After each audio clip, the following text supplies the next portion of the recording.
Hi, today we have with us Stephanie Gomez. She married her high school sweetheart and has a 3-year-old son. She's had to manage, like most working moms, her spiritual and physical well-being, her home, her marriage, her philanthropic services.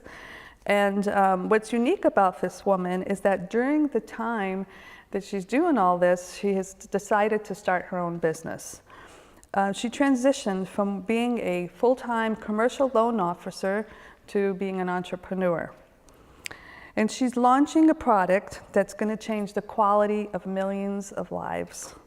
How did she do it? Welcome, Stephanie. Thank you, Tess. It's so great to have you today. Tell us what motivated you to start your own business. Well, when I was a commercial banker, I felt like my whole time was consumed just on, being a commercial banker.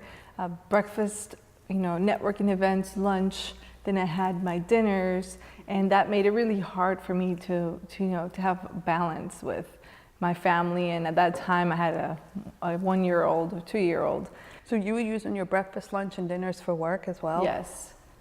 So, and then I realized I could really help people with their business plans. So it ties in right to what we're talking about. So I left banking to do consulting, and I was creating business plans for small businesses.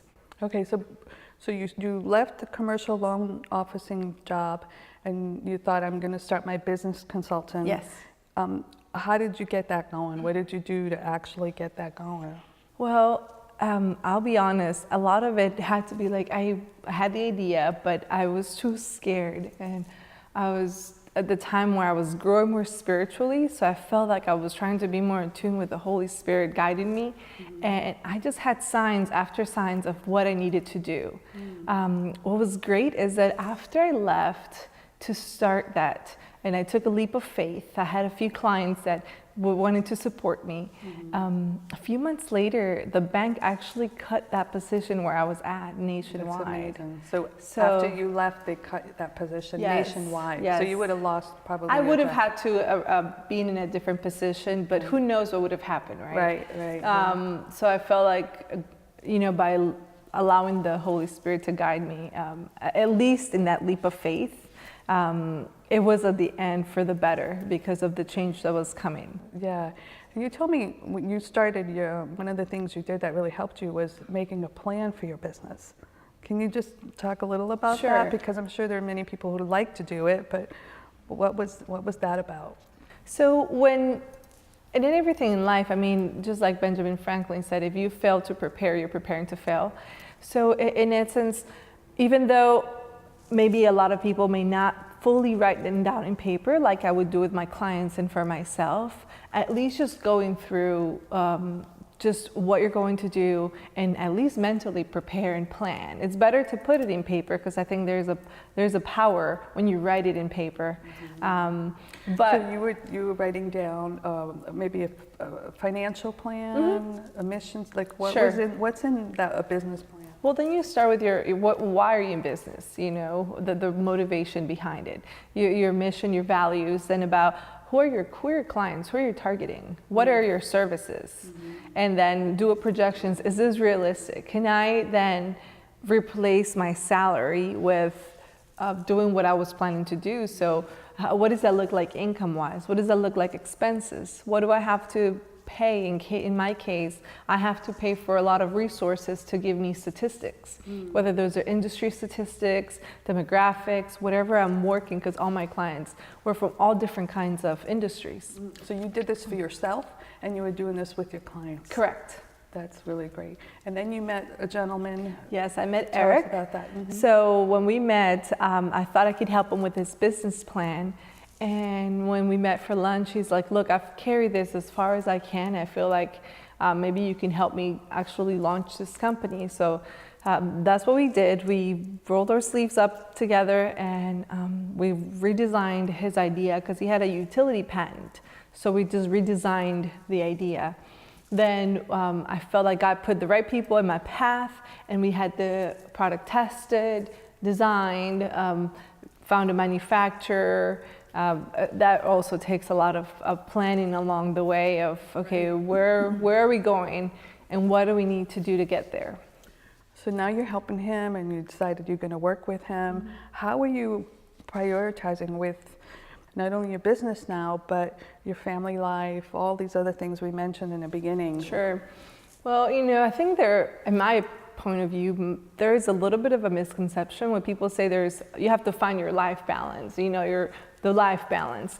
Our pastor in our church, he said it very well. He talked about there's rhythms of lives and there is seasons in lives. So there's times where maybe there's something so important that you have to focus. Like when I was right at the beginning of launching the product, I leaned a lot on my husband because that was what needed to get done, but we worked together. So what we would do is in our business trips, he would make sure that we would at least have one event that we would go together. Like when we went to Vegas, he had to make sure, you know, he surprised me and he took me to see Celine Dion. But the rest of the trip was so focused that if we wouldn't have had that time to spend together, not working, it would have been like, okay, we closed our eyes and that was all work. So you're trying to incorporate time with your husband. Yes. And doing these things together. That's Correct. great. And I know at the same time you started using the LIFECODA planet. Yes. Can you just mention how that helped you? Yeah, I love the LIFECODA because one is a way to write down your goals. So I think it's so important to have your goals in mind and write them down, and allowing you to kind of revisit those goals on a quarterly and monthly basis because they always change. You may had a goal in January, comes November, maybe I'm not there in that goal, so it's still part of that, but it helps me focus because other things might have taken priority. But I think overall, by having the vision plan, the vision board, having each week with its focus on the spiritual, personal life, business, philanthropic, just having that in your face, like, hey, don't forget this is the 7 areas of your life, and what are you doing to achieve those? I think it's a phenomenal tool. That's awesome. So tell us what's going on with your business now.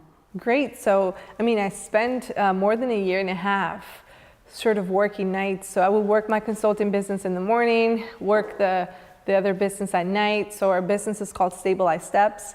And you can find more on the website about the whole story behind it. But now I'm transitioning fully to Stabilized Steps, and we're selling our product. We have we went from, again, a drawing to actually getting the product. Yeah, so we had great reception of it.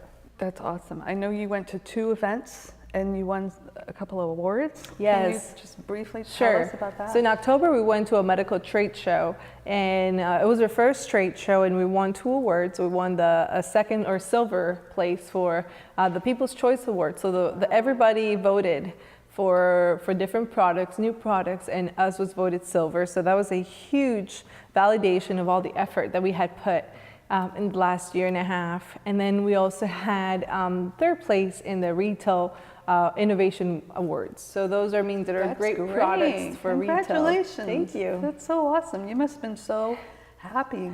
I mean, I have to commend you because you go from working to having your own business and actually seeing a product materialize and now marketing it. Can you show us what your company has done? Sure. So just before I show you that, our product is called the Stability Gliders, and is an attachment that attaches to the bottom of walkers, allowing them to be stable on uneven surfaces like sand, grass, gravel, snow, and especially indoors. It's phenomenal stabilization indoors. But nothing has ever been done like this before, right? There's nothing like this in the market. And I know you had mentioned to me before, how many people use walkers in the United States? So we had an approximation that over the age of 65, there are about 5 million walker users. 5 million? Yeah, but that's only over the age of 65. There's a lot more under, but based on the statistics that we were able to find, that's the number we sort of found. Right, right. Okay, awesome. So show us. So it glides in tile, and then in different surfaces, you use it like a regular walker. And then the product starts from here. It becomes pre-assembled, and people just have to attach it to their walkers. And then when you're indoors, it really helps you prevent falling. So see backward falling, which is a staple fall for Parkinson's disease, and then sideward falling. It just gives you a lot of stability. And if you think about sand or grass, Just you use it like a regular walker, but it's going to prevent for your legs to just dig into any holes because you're really spreading all the weight among the surface area here. What I love about it too, when you were showing it to me at first, you were saying how people can now go to the beach. Absolutely. So with our product, the people are going to be able to go to the beach. The first user actually took it all the way in the ocean, and his wife will remove it, and he will go swimming in the golf course, Gulf Shore, yeah. so they can go swimming anywhere. Yes, they can go swimming anywhere, and he lost 30 pounds. Just from being able to go to the beach Just and be able to go to the beach and walk and be more active. Yeah, and then if you want to go to like a hike, that also gives you a little... Yeah, so think about the quality of life here can really change for someone who uses walkers. Yes, and that actually was one of the biggest motivations afterwards. You know, you have your initial why of why you're doing this. Mm-hmm. But then this became a bigger and just a much fire-burning why of why I want to continue to develop this company. Yes, and you said you really wanted to help the gentleman who invented it because help him in his retirement. Yes, and you know, as I help millions of people, he'll be able to retire and enjoy life. That's so wonderful. Well, thank you so much, thank Stephanie, you for having me here. Yes, thank you. And we wanted to give all of us here at LIFECODA wanted to give you a gift.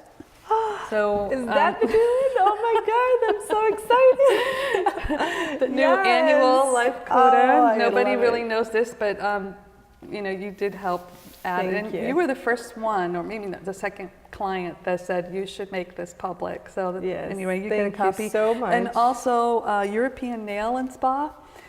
Wonderful. Commend you, and you get a gift certificate there. So thank you so much. Thank you everyone for joining us. Thank you. And we'll see you next time. Thank you.